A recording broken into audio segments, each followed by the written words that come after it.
టీవీ9కు స్వాగతం. పలు దొంగతనాల కేసులో ముద్దాయి అరెస్ట్. సిఐఎస్ఐలను అభినందించిన ఎస్పీ. ఆత్మకూరు సెప్టెంబర్ 30 నంద్యాల జిల్లా ఆత్మకూరు డివిజన్ పరిధిలోని పలు దొంగతనాలకు పాల్పడినటువంటి ముద్దాయిని అరెస్ట్ చేసి రిమాండ్కు తరలించినట్లు సిఐ ఓబులేషు ఎస్ఐ నారాయణ రెడ్డిలు తెలిపారు. సోమవారం పోలీస్ స్టేషన్లోని పాత్రికేయుల సమావేశాన్ని ఏర్పాటు చేశారు. సిఐ ఓబులేషు ఎస్ఐ నారాయణ రెడ్డిలు మాట్లాడుతూ గత కొంతకాలంగా పట్టణం చుట్టుపక్కల గ్రామాలలోని దేవాలయాలు, మసీదులు రాత్రియందు దొంగతనం జరిగి అందులో ఉన్నటువంటి డబ్బులతో పాటుగా ఇతర వస్తువులను కూడా దొంగిలించడం జరిగింది. ఈ నెల 28వ తేదీన కూడా పట్టణంలోని ఉమామహేశ్వర ఆలయంలో కూడా దొంగతనం జరిగిందని, వీటిపై కేసు నమోదు చేసుకుని దర్యాప్తు చేపట్టామన్నారు. నంద్యాల జిల్లా ఎస్పీ ఆదిరాజ్ సింగ్, డిఎస్పీ రామంజనాయక్ ఆదేశాలతో ప్రత్యేక నిఘా ఏర్పాటు చేసి దొంగతనాలపై దర్యాప్తును ముమ్మరం చేయడం జరిగిందన్నారు.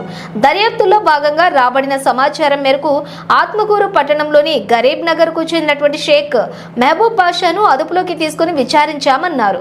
2005 నుంచి దొంగతనాలు చేస్తున్నానని, ఇప్పటి వరకు 2 మర్డర్ కేసులు కూడా దొంగతనాల కేసుల్లో కూడా ముద్దాయిగా ఉన్నట్లుగా విచారణలో తేలిందన్నారు.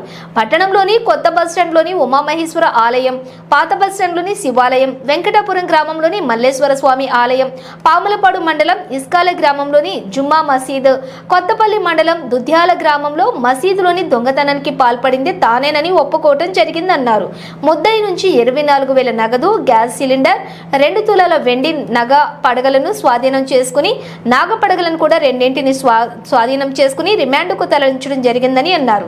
దొంగతనాలతో మసీదు, దేవాలయాలు కమిటీ భయాందోళనకు గురవుతూ ఉండటంతో దర్యాప్తును ముమ్మరం చేసి ఎంతో చాకచక్యంగా దొంగతనాలను చేసినటువంటి దొంగలను అరెస్టు చేయడంతో పాటుగా జిల్లా ఎస్పీ, డిఎస్పీలు, సిఐ ఓబులేషు, ఎస్ఐ వెంకటనారాయణ రెడ్డి సిబ్బందిని అభినందనలతోటి అభినందించారు. అందరికీ నమస్కారం. ఈ మధ్య కాలంలో ఆత్మకూరు టౌను చుట్టుపక్కల గ్రామాల్లో, చుట్టుపక్కల మండలాల్లో దేవాలయాలందు, అదేవిధంగా మసీదులందు రాత్రి వేళల్లో దొంగతనం చేసి విగ్రహాలను తీసుకొని పోవడం, హుండీ పగలగొట్టి అందులో ఉన్న డబ్బులు తీసుకొని పోవడం నేరాలు జరుగుతుండగా మా యొక్క నంద్యాల ఎస్పీ గారి యొక్క ఆధ్వర్యంలో ఆత్మకూరు టౌన్ ఎస్పీ యొక్క ఆదేశాల అనుకూలంగా నేనును మా ఎస్ఐ నారాయణ రెడ్డి ఒక టీమ్గా ఏర్పడి ఏవైతే దొంగతనాలు చేస్తున్నారో వాళ్ళ కోసం విచారిస్తుండగా ఈ దినం షేక్ మహబూబ్ బాషా, గరీబ్ నగర్, ఆత్మకూరు టౌన్కు సంబంధించిన వ్యక్తిని పట్టుకొని అరెస్ట్ చేయడం జరిగింది. అతను చేసిన నేరాలు ఏమంటే, ఇంతకుముందు దాదాపు 2005లో ఒక మర్డర్ కేసు ఆత్మకూరు టౌన్లో చేయడం జరిగింది. అలాగే నంద్యాలలో కూడా ఒక మర్డర్ కేసులో ముద్దాయిగా ఉన్నాడు.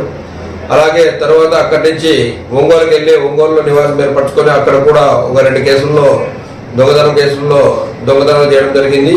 అతన్ని ఆ దొంగతనం నేరం కింద శిక్ష కూడా అనుభవించడం జరిగింది. ఈ మధ్యకాలంలో అక్కడి నుంచి ఒంగోలు నుంచి ఆత్మకూరు టౌన్కి వచ్చి చుట్టుపక్కల, అంటే ఇతను ముందుగా ఒక పథకం ప్రకారము ఏదైతే దొంగతనానికి ఎంచుకున్న దేవాలయాన్ని ముందు రోజు రాత్రి పరిశీలించి అక్కడ ఎవరే కానీ వాచ్మెన్ లేరని చెప్పి, కెమెరాలు లేవని చెప్పి గమనించి ఆ దేవాలయంలో మరుసటి రోజు రాత్రి ఆ దేవాలయంలో దొంగతనం చేసి అక్కడ ఉండే హుండీని పగలగొట్టి డబ్బులు తీసుకొని వచ్చి ఇది చేస్తున్నాడు.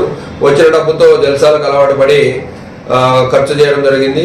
ఈరోజు అతని కదలికలు అనుమానంగా ఉండి గమనించి ఇతన్ని అరెస్ట్ చేయడంగా సుమారు 3 దేవాలయాలను 2 మసీదుల్లో దొంగతనం చేసినట్టు ఒప్పుకోవడం జరిగింది. అతని వద్ద నుండి సుమారు 24,000 డబ్బులను, ఒక జత గొలుసులను, ఆదాయంగా ఒక సిలిండర్ను కూడా రికవర్ చేయడం జరిగింది. నేను అందరికీ తెలియజేసేది ఏమంటే, ఎక్కడైతే హుండీలు ఉన్నాయో ఆ హుండీలు సంవత్సరానికి ఒకసారి కాకుండా 3 నెలలకు కానీ 4 నెలలకు కానీ ఒక్కసారి లెక్కించి ఆ వచ్చిన డబ్బుని జాగ్రత్తగా భద్రపరచమని చెప్పి చెప్తున్నా. అలాగే సీసీ కెమెరాలు సాధ్యమైనంత వరకు సీసీ కెమెరాలు ధర తక్కువగానే ఉన్నాయి. ప్రతి గుడికి, ప్రతి మసీదుకి సీసీ కెమెరాలు ఏర్పాటు చేసుకుంటే చాలా బాగా ఉంటుంది. ఏదన్నా జరగరాని పొరపాటు జరిగితే కూడా దానివల్ల నిందితుల యొక్క అడ్రస్ కనుగొనే అవకాశం ఉంటుంది. అలాగే ఎవరైనా అనుమానాస్పదంగా తిరిగితే వాళ్ళ యొక్క వివరాలను పోలీసుకి ఇన్ఫార్మ్ చేసి సహకరించవలసిందిగా తెలియజేసుకుంటున్నాను.